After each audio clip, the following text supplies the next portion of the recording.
Hey everyone, welcome back to Just One More Opinion.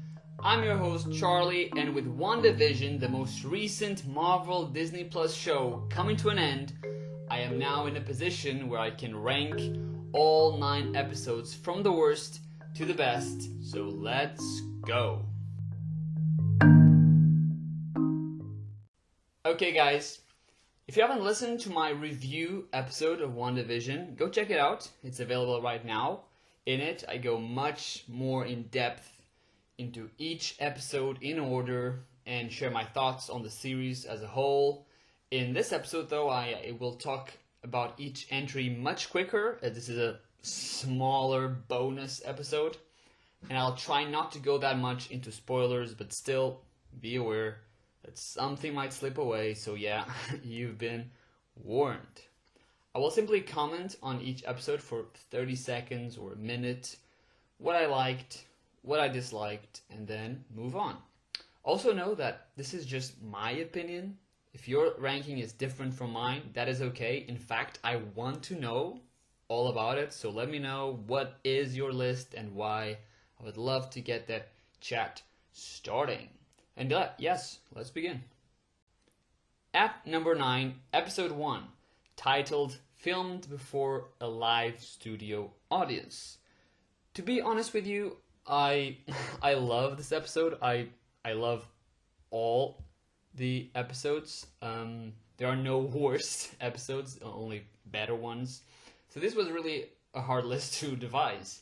The reason as to why the first episode takes the last position is because although I love the sitcom element it employs, the homage to the 50s TV era, there are not a lot of consequential scenes for the rest of the season or the broader MCU.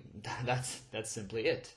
Elizabeth Olsen and Paul Bettany are great and funny and charming, but the story is very much smaller in scale and it stands on its own. At number 8, episode 7, titled Breaking the Fourth Wall. Now this is a shame because A, I love the types of sitcoms it's inspired by, but the tropes weren't used very well, and B, the final plot twist was seen from miles away by the pure Marvel fans, the ones that know stuff from the comics, and so it wasn't that shocking. The best bit happened with Teyonah Parris's character. That was one emotionally powerful scene, and the ad for this week was also very interesting, but overall this episode kind of disappointed quite a bit after what was episode 6. At number 7, episode 2, titled Don't Touch That Dial.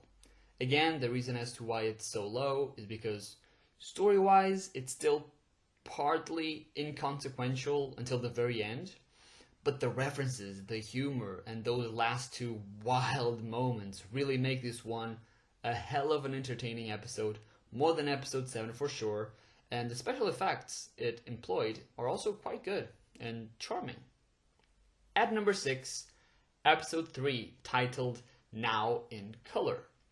Even though the initial premise is quite simple, with Wanda going through a major life event, the references at the end of this episode just blew my mind. It honestly gave me chills. It still does. Like that moment, if you watched it, you know what I'm talking about. Wow. It's insanely good. And the reason as to why this one isn't higher is simply because the top 5 episodes had just more to offer. But I still think that episode 3 is a fantastic episode. At number 5, episode 5, titled On a Very Special Episode, and it is indeed special and awesome. Of course, everyone talks about that last shot, that last minute, and that was indeed jaw-dropping to say the least.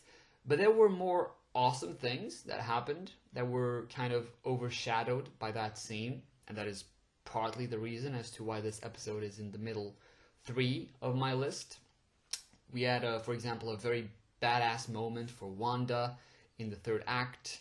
Vision also had a great scene with Wanda in the 3rd act too.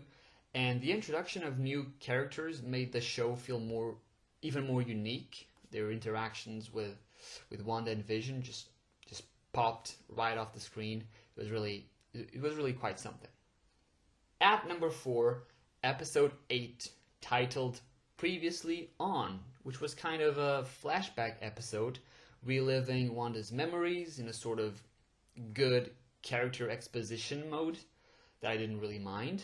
There were some plot twists in there and great name drops at the end, but due to the structure of this one, the story didn't really move forward that much, despite still being very interesting, and it left me wondering how they were going to wrap up the show in just one more episode. But don't get me wrong, Elizabeth Olsen in this episode is just sublime. Her acting is phenomenal, her performance is so emotional and sad. I shed a tear like once or twice in this episode. And also there are some great callbacks to previous movies. At number 3, episode 4, titled We Interrupt This Program. The first episode that was just wildly different from the first 3, introducing and presenting things we weren't really expecting, as well as starting character arcs that were really intriguing and also heartbreaking. And this one it also brought more characters into the mix. It was just fun seeing them all interact with each other. And this was also the first episode that boosted my excitement for this show. I was already pretty excited before it started, but the first 3 episodes didn't make me extra excited, and this one did just that. At number 2, episode 9, titled Adequately, the series finale. I was scared they were going to rush through some important elements and plot lines, but they were able to tie everything together quite well, to do it justice. There were no filler scenes. Everything was important for the story and the broader MCU. We finally got some things we had been dying to see for years, and some dialogue moments were either too emotional or too well written, or both.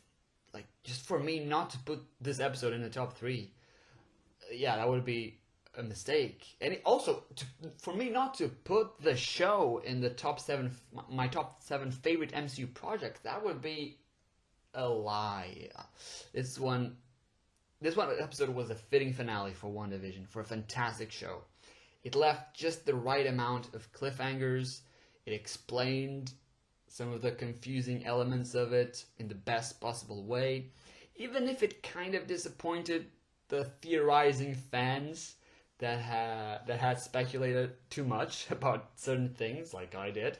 But all's good, because there was a real emotional punch by the end of it, and it reached MCU perfection. But my number 1 pick, my favorite episode, is episode 6, titled The All-New Halloween Spook-Tacular. It was just a fun, extremely entertaining episode with a great set of characters and relationships. The end of this one was also pretty insane.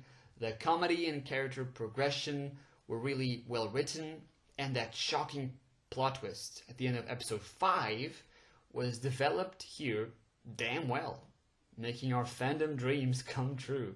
There is really not a bad thing I can say about episode 6, and that is why it comes in at number 1.